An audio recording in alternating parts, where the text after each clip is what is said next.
Ni siku nzuri, siku njema. Leo ni Jumamosi ya tarehe 15 mwezi wa 3 2025. Ni siku ambayo niko ndani ya ofisi ya shirikisho kambini Nyarugusu kwa ajili ya kufanya mazungumzo na rais wa chama cha mpira hapa mazingira yetu ya camp. Ni sauti ya Sali na Maziwa, mzee wa kubandika na kubandua, ndo mtangazaji wako ambao utakuwa naye kwa siku ya leo. Nyuma ya kamera yuko The King Santo. Kama kawaida, tutazungumza mengi sana na mheshimiwa kwa ajili ya mazingira ya mpira kambini Nyarugusu. Atuambie ligi ambayo inakuja aidha itaanza kesho, nafikiria hivyo. Atuambie maandalizi yakoje na nini anaandaa, timu ni ngapi ambazo zitakwenda kushiriki ligi hii, na kutakuwepo na mabadiliko gani, kanuni zinasemaje, watu wakikosea watakuwa wanafanywa nini? Mheshimiwa, habari ya asubuhi. Salama ndugu mtangazaji. Nafikiria kwamba watu wengi watataka kujua, lakini wanajua majina yako wengi, so mimi sikutaka kuisema. Sijui wewe unaweza kaisema wewe mwenyewe au kubwa zaidi? Majina yangu kamili ni Abe Maele Kinwa. Abe Maele Kinwa. Lakini wenzetu wa Tanzania wanapenda kukuita Mayele kwa sababu ile Mayele iko pale, wanafikiria mchezaji aliyochezea Yanga. Wewe na Mayele mna undugu au? Hatuna undugu lakini wote ni wa Kongo. Ni majina. Ndio. Asante sana. Kiongozi, leo nimefika ndani ya ofisi. Ndio. Naona ofisi yako bwana ipo kabisa, na tuko kwenye meza ya kazi tuseme hivyo. Ndio. Miezi miwili baada ya Kasako kuisha mwaka 2024, ligi zote nafikiria zilifika tamati. Hasa na ligi ya daraja la kwanza, tofauti ya daraja la pili na la tatu. Baadaye hapa mwezi wa kwanza kuna vipengele ambavyo vimetokea mpaka miezi miwili watu tukapumzika kwa sheria za serikali na mambo mengine. Mwezi wa tatu Mungu ametuletea neema tena, tunarudi kwenye viwanja vyetu. Kwa nguvu zako wewe mheshimiwa, kusaidiana na watu wengine, tuambie sababu ilikuwa ni nini? Labda wadau aidha wapenda soka wanaweza kataka kujua kupitia Bedi TV, wajue sababu ilikuwa ni nini. Ndio maana miezi miwili watu tulisimama, ligi ya daraja la tatu na la pili haikuendelea, alafu leo imekuja kuendelea, na ulitumia njia gani? Hiyo kwanza na kabisa niende kukupongeza tena. Mimi najua pongezi zangu hazitaisha kwako. Asante sana. Ni mpambanaji mkubwa sana. Wewe ni mwanasoka mkubwa Nyarugusu mheshimiwa. Asante sana. Nashukuru sana. Unatufanya mpaka watu tunafurahia. Yaani sijui nitasemaje. Umepambana mpaka leo tena soka imekuja kurudi, kwa sababu kuna baadhi ya watu walikuwa wameshakata tamaa. Tuambie sababu ilikuwa ni nini? Sababu za msingi kabisa zilikuwa ni sherehe. Ndio. Za wasanii. Ndio. Toa zile tunzo zao. Basi wakaongea kwamba walifanya sherehe yao kupitia kibali cha michezo. Sasa. Lakini mimi nikajitetea kwamba hapana, kibali cha michezo na kibali cha sanaa ni tofauti sana. Kweli. Lakini sisi fainali tuliipiga Jumamosi ya tarehe 28. Sherehe zetu tukazifanya tarehe 29. Tukawa tumemaliza vizuri tena mapema tu. Tujafika hata usiku. Lakini nilipofika Jumanne nikapigiwa simu kwamba njoo ofisini na maelekezo. Nilipoenda nikaambiwa kwamba mimi nimeshirikiana au nimeruhusu wasanii kutoa tunzo zao kwenye kibali cha michezo. Ina maana nimeingiza watu wengine ndani ya kibali cha michezo. Ndio hicho kilitokea, sababu ya kwamba mkuu baada ya kupokea taarifa alikuwa bado yupo nje ya kambi. Ndio. Basi akatoa maelekezo kwamba activities zote za kimichezo hususan mpira wa miguu zisimamishwe. Kwa ajili ya kufanya uchunguzi zaidi. Okay. Na hicho ndio kilisababisha kabisa miezi miwili kumisi soka hususan mpira wa miguu. Tuliumia tena sana. Mimi usingizi huo nilikuwa sipati. Wengine wanasoka wengi tuliumia sana kwa sababu ndio familia inatubeba sasa. Na hiyo ndio ilikuwa ni sababu iliyopelekea miezi miwili kabisa kukaa bila michezo sana mpira wa miguu. Kweli. Sawa, nikupongeze tena tu kwa sababu naona umepambana sana. Asante sana. Ligi imekuja. Mpaka sasa hivi ligi haijawa na jina. Na watu hawajajua ni jina gani itaitwa ligi yenyewe. Sijue kama hapa kupitia Bedi TV tunaruhusiwa kupewa jina ya ligi. Lazima, kwa sababu naamini ratiba au kalenda wameshazipata. Ndio. Na tayari wameshasoma jina la ligi. Kweli? Jina la ligi ni Kasa Cup. Kasa Cup. Ina maana Kashindi Sangani. Weka kwa mabano. Okay, Kasa Cup. Sababu unajua wazi kwamba Kasa Cup haitakiwi. Sawa. Na Kashindi pia ile jina alitamani tuweke Kashindi Sangani Cup. Kwambia hapana, jina lako Kashindi tayari limeshajulikana pale mche. Kasa Cup inafaa. Kasa Cup bora tuweke mabano ya Kashindi na Sangani tuweke Kasa. Okay. Na maana ligi daraja la kwanza ni Kasa Cup. Ligi daraja la kwanza ni Kasa Cup. Kwa hiyo tukikuwa tunatamka tutamke kwa matamshi jinsi ilivyo tamkwa, Kasa Cup. Tusiongeze mambo mengine. Tukiongeza mambo mengine tunaharibu, lakini na imani kwamba wanasoka ni wengi na niwaelewa sana. Kasa Cup. Hii ni ligi yake ya 4 nafikiri. Ndio. Kamili. Kuna siri gani kwake na wewe? Aidha kuna siri gani kwake na shirikisho kamili Nyarugusu? Mimi niseme kwamba siri hamna siri hata moja. Ndio. Niseme tu jamani, ni anajali wa jamii ya wakimbizi. Ni kujali na kusapoti jamii ya wakimbizi. Kweli. Hicho tu. Mimi sina kingine ninachokifahamu kabisa. Ikiwa na vingine anavyovifanya sijui. Lakini kupitia huyu ni mimi namuita ni Musa. Ni Musa aliyefanya kutoa wana wa Israeli Misri kwenda Kanaani. Ni kama huyu jamaa ametusapoti vya kutosha. Na mimi nampenda sana kwa hicho anachokifanya kwa jamii yetu ya wakimbizi. Lakini siri kati yangu na yeye hapana. Asante sana. Yeah. Ni Kasa Cup ya awamu ya 4 2025 mwezi wa 3 ndio inaanza. Ndio 16. Okay. Mheshimiwa, nafikiria kwamba kuna mabadiliko mengi sana kwenye ofisi yako. Ndio. Huko nitakuja kupauliza baadaye. Twende kwanza hapa. Ni kanuni mpya ambayo itakuja kutumika kwenye Kasa Cup au ni kanuni zile zetu za awali kwenye ligi hizi 3 zilizopita ndio zitatumika kwenye Kasa Cup au kuna kanuni nyingine? Kwa sababu mimi naelewa kila ligi na kanuni yake, lakini sheria 17 za soka nani ulimwenguni ni moja tu. Yes. Zinaenda zile, lakini kanuni ndio zinakuwa zinabadilika. Sijui hapo utatuambiaje? Ni kweli kanuni zetu ni zile za ligi zilizobaki, lakini kuna vipengele baadhi tumebadili. Nimechakachua na tulikuwepo kwenye baraza kuu. Kwenye siku ya draw tukajaribu kabisa kuweka ibara ya 16. Ndio. Vipengele B, C, D, A. Ina maana hivi vipengele tumeviweka sawa, vimeongezeka kwenye kanuni. Kipengele cha imeboreshwa. Okay. Kipengele cha kwanza ni kuhusu mchezo kuharibika, mchezo kulala. Ndio. Mfano kuna dharura ya mvua au giza. Mchezo umesimama kwa sababu ya mvua au giza. Kweli. Kanuni inasema kwamba tulikubaliana kwamba mchezo huu utakwenda kuanzia pale ulipoishia. Kila kitu kinabaki vile. Ikiishia kama mwe mnakanyaga mabao mawili 0 ndo hapo vile. Sio dakika 90 eti tunaanza mwanzo. Sasa kipengele hicho kimekuja sasa. Ndio. Ukipita masaa 48 baada ya mchezo, ina maana siku 2 baada ya mchezo, mchezo utaratibiwa kuanza mwanzo. Hicho ndo tumebadili. Kwani hivi wenye viti wako wa matimu wanaelewa hapo? Ndio walielewa, na kanuni ipo, waambie wasome kupitia Bedi TV, naamini wengi watafahamu hivi. Hebu waambie kule kwenye kamera. Waende kwenye ibara ya 16. Ndio. Kipengele B, C, D, A, wataona hayo mambo yako pale. Hilo ni la kwanza. Lakini la pili kuna amri kutoka serikalini. Ndio. Aidha mchezaji amefariki ghafla ndani ya uwanja. Kweli. Mchezo umesitishwa. Ndio. Huwa una mdadala kwamba utakwenda kuanzia pale ulipoishia. Hapana.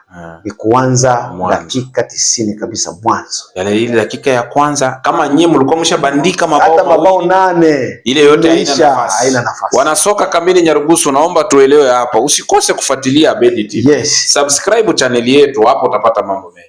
Lakini kuna hili la referee kuharibu mchezo. Mwenyewe. Muamuzi ndo ameharibu mchezo. Na makosa ya muamuzi yeye. Lakini umeisha kabisa. Okay. Huu mchezo utarudiwa pale ulipoishia. Lakini waamuzi wote husika watatupwa nje, kunachukuliwa waamuzi wengine ili kuendeleza ule mchezo. Pia ikipita yale masaa 48 mchezo ule haujaratibiwa, basi unaanza mwanzo. Ni hatari soka ya kambi ya Nyarugusu. Ndo Mheshimiwa Abe Maile Kinwa. Kanuni hizo kiongozi, mimi nilikuwa nafikiria kwamba tuko na magrupu za WhatsApp. Ndio. Na kama tuko na magrupu za WhatsApp, maadmin wapo na wanasoka wengine. Ndio. Mimi nilikuwa na kuomba ujaribu kuwasiliana na maadmin wako ambao wale unawaamini kwamba huyu nikimpa hichi anaweza akakifanya kwa niaba ya wanasoka kambini Nyarugusu, ili wapate kutoa kama elimu kwenye makundi, kwa sababu kule kwenye kundi admin ndio mwenye kundi yake. Yeye ndio mwenyekiti wa kundi, yeye ndio kiongozi wa kundi. So yeye akikuwa anavisoma na anaelimisha watu, wanaweza wakaelewa. Hiyo ni wazo yangu. Sawa kiongozi, tunaenda hapo kutokana na hizo ibara. Lakini kuna ibara la msiba. Okay.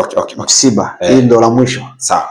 Ilionekana kwamba wale walengwa wa msiba kisoka, sawa, akifariki siku ya taarifa michezo imesitishwa yote ya siku ile. Siku ya taarifa, ina maana SD kumefariki mchezaji, mfano SD kaandika barua au kapiga simu shirikisho inapanda mtandaoni moja kwa moja kwamba tumepata taarifa kuna mchezaji wa timu ya SD Sport amefariki. Na michezo ya siku hiyo mara moja yote imesitishwa. Lakini inawezekana yule mchezaji familia ikasema kwamba atazikwa baada ya siku 3.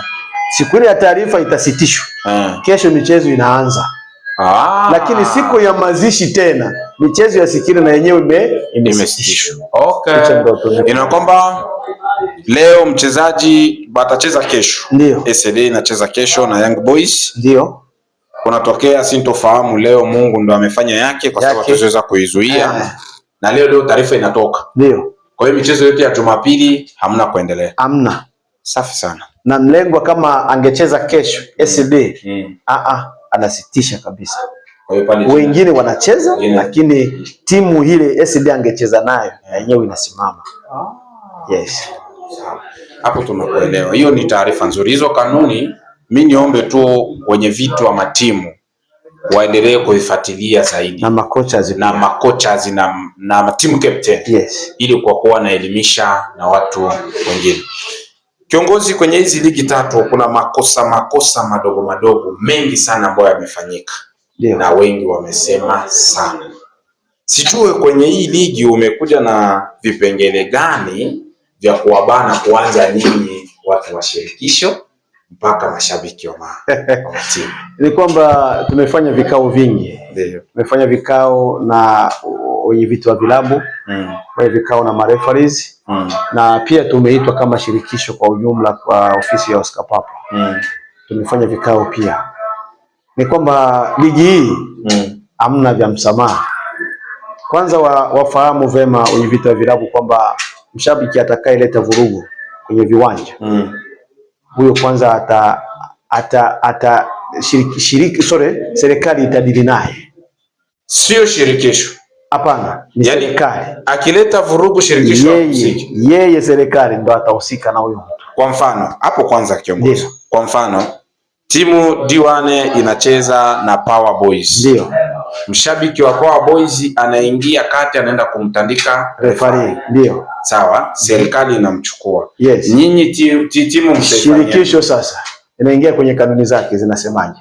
Kwanza tuseme mamlaka pale inasema hivi, timu hiyo inatakiwa ifutwe moja kwa moja kupitia ule mshabiki. Timu ifutwe kwa makosa ya vurugu moja, hata nyumbani, kwamba huyu ndo ametugeuka tayari, timu hiyo ifutwe. Haya mazingira ya kusema eti huko kwenye chumba chetu huyu mzee ndo anavunjia nyumba, kwa hiyo timu haipo kambini. Yani kupitia eleweni matimu, eleweni hapo, tuelewe sawa. Hapo kiongozi umeelewesha vizuri. Ndio. Mshabiki akiingia anakuja kulitimbisa, timu inafutwa kabisa. Kwenye ule mchezo siku ile timu pinzani inapewa zile pointi ama tena kiurahisi sana. Mechi imeisha kabisa. Lakini kwa referee, kwa muamuzi, muamuzi akikosea kwa faida yake binafsi, yeye mwenyewe kafanya vya kwake, kwanza ndani roka. Siku ngapi? Hata 5, 6, 9. Ananyando. Analia hapo hapo. Na kutolewa pale, kuna kitita atatoa pale. Na huyu inasadikika kwamba afutwe kabisa. Sio hata mwanamichezo. Sio hata mwanamichezo, atafutwa na cheti chake aende akaunguze, au akiacha aende sehemu nyingine. Ni hatari marefari wetu. Lakini vile vile kwenye shirikisho ni kwamba ukibaini chochote kilicho ndani ya katiba kwa kiongozi yoyote wa shirikisho, huyo ataachia ngazi moja kwa moja kulingana na bila kusitishwa. Safi sana. Mtazamaji wa Abedi TV, tuko na kiongozi Mheshimiwa Abe Mayele Kingo. Yeye ndo rais wa chama cha mpira kambini Nyarugusu. Atatueleza mengi na anatueleza mengi. Tuko pamoja.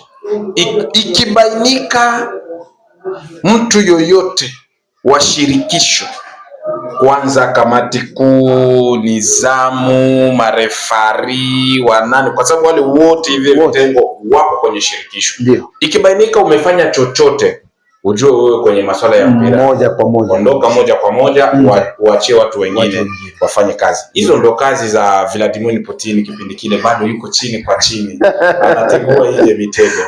Mtangazaji Putin. Sawa, kiongozi, Kasako iliisha, tuko na Kasa Cup. Ndio. Kwa hiyo tunaweza tukaambiwa nafasi ya kupewa zawadi ikoje, ili watu wafahamu kupitia Abedi TV. Ni kweli. Kwanza mshindi wa kwanza kwenye Kasa Cup ana milioni 1,100,000. Imepanda hivi. Yes. Lakini mshindi wa pili bado ni 600,000. Pale pale. Mshindi wa tatu ndo amepanda 50,000, na maana 450,000. Lakini habari za spoti, ndio amechukua nafasi ya watu watatu: mfungaji bora, mchezaji bora na kocha bora. Mfungaji bora, mchezaji bora na kocha bora. Ina kwamba Kasa Cup hawahusiki na watu. Kasa Cup yeye anaendeleza ekipa bora, beki bora, mchezaji chipukizi na timu ya nidhamu. Kwa hiyo habari ya sport amesema mchezaji bora atapewa laki. Lakini mfungaji bora atakuwa na 80,000. Ndio. Kocha bora atakuwa na 40,000. Safi sana. Mbona ndo wamekuja kutupatia motisha ili wachezaji waonekane. Lakini kwa Kasa Cup ni maana kwamba mdhamini ametoa 30,000 kwa kipa bora. Ndio. Lakini 20,000 kwa beki bora, 20 kwa mchezaji chipukizi, lakini 10,000 kwa timu ya nidhamu. Timu yenye nidhamu. Yeah. Okay. Marefari wana 450,000 kama kawaida yao kwenye ligi hii. Imepanda imeshuka? Imeshuka. Sisi huwa imepanda kwa Kasa kwa mdhamini, kwa sababu alikuwa anatoa 400,000. Mimi shirikisho ndo naongeza 100,000. Huwa tunawapa 500,000. 500,000 marefaris. Kwa nini sasa wanatuletea mambo ya sitofahamu sana kwenye viwanja? Nashindwa kuelewa. Sasa hivi marefaris wako vizuri, kwa sababu ukichukulia daraja zote tatu wanafika milioni na laki, milioni na 200,000. Pesa nyingi sana. Lakini utakuta tena wanavuruga mambo. Sawa. Ndio.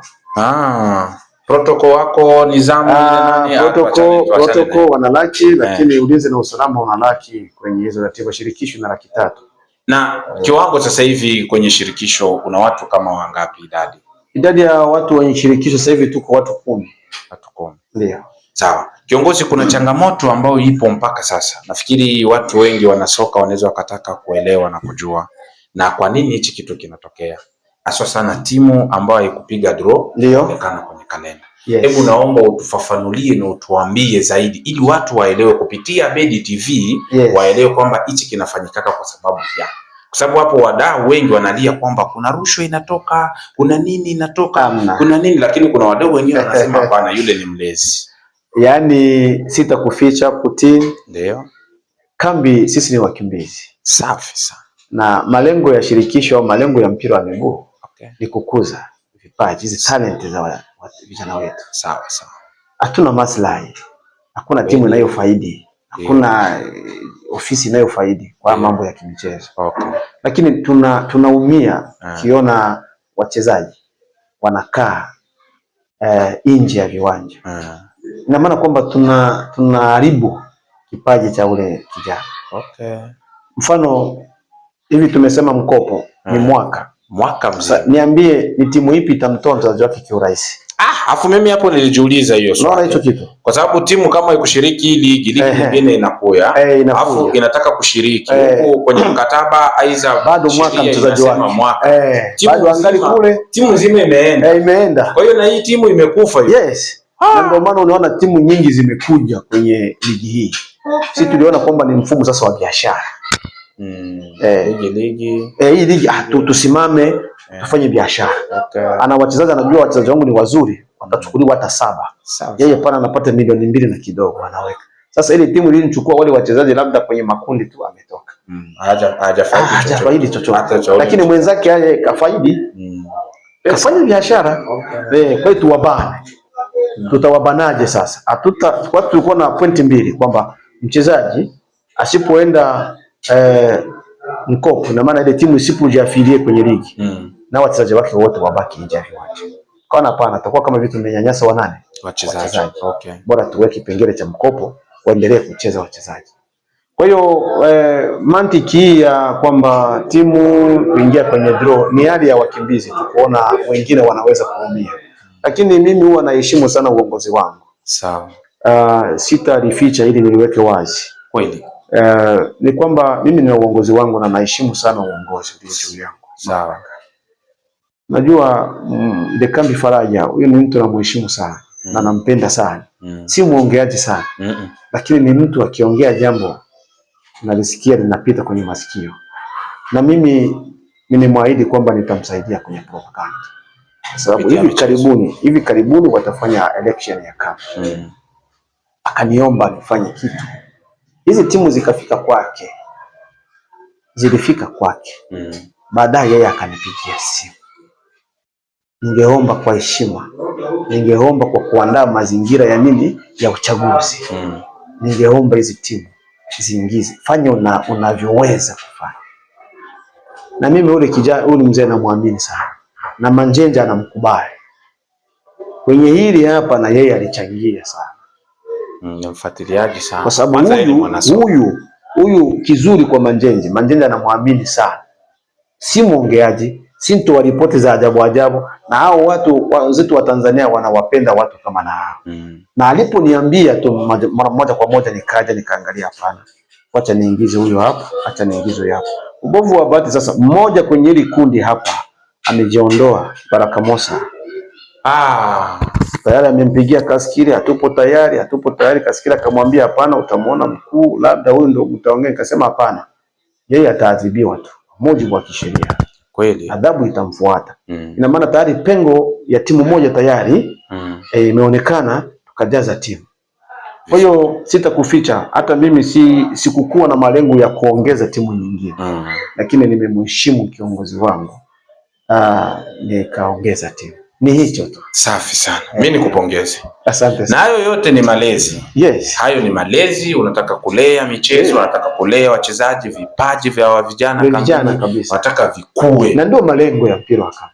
Safi sana. Nikupongeze kwa hilo. Asante sana. Nyinyi ambao mnaongea masuala ya rushwa, kiongozi hayuko huko. Kiongozi yuko kwa ajili ya kulea vipaji vya wachezaji za vijana wetu. Tumuunge mkono kwa hiyo. Mpaka sasa ni timu ngapi ambazo zitashiriki? Sasa hivi zilikuwa 28, lakini kujiondoa kwa Baraka Mosa tayari 27. Ndio hizo tunashiriki. Hapo kutakuwa kipengele cha best loser kiko. Best loser hivyo hapana.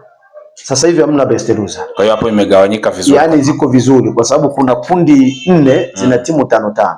Huyu tayari huyu Baraka Mosa atawapa point. Tayari yupo kwenye ratiba. Alikuwa shawekwa mpaka kwenye ratiba. Yupo kwenye ratiba. Basi huyu atawapa point. Ina maana zile kundi 4 za timu 5 mtatoka 3-3. Ina maana hapa tena hamna best loser. Yes. Hamna best loser. Ule watatu kwenye zile kundi 4 watatu ndio watakuja kufunga group G na H. Yaani wewe Mungu aliyekuleta Nyarugusu alijua bwana. Ili uje utusaidie haya maswala. Mimi kama mimi nisingeliweza hapa, ningeanza kuita watu wengine tusaidiane. Wewe jaja sana bwana. Sawa, kiongozi Kwa idadi ya timu zote kambini Nyarugusu. Ndio. Kwanza daraja la kwanza, daraja la pili, daraja la tatu. Sasa hivi kuna kuja na daraja la 4. Tutakuja kulizungumzia hili. Yes. Daraja la kwanza na la pili na la tatu. Idadi yote ni timu kama 100 na ngapi?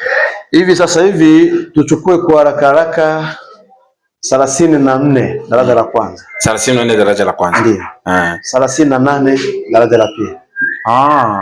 36 daraja la tatu. Okay. Sasa ukijumuisha hapo ndio tutaona ni timu ngapi. Safi. Yes. Mahesabu inabaki kwa watazamaji. Watazamaji 34, 38, 36. Sawa hapa? 8 hii 118. Yes. Ni nyingi.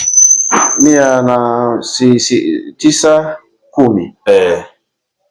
Kule kumekuja moja 118. 118. Na timu 12 za wanawake. Timu 12 za wanawake. Igweni Cup. Yes. Okay. Hiyo niliona hiyo. Endelea hiyo. Basi,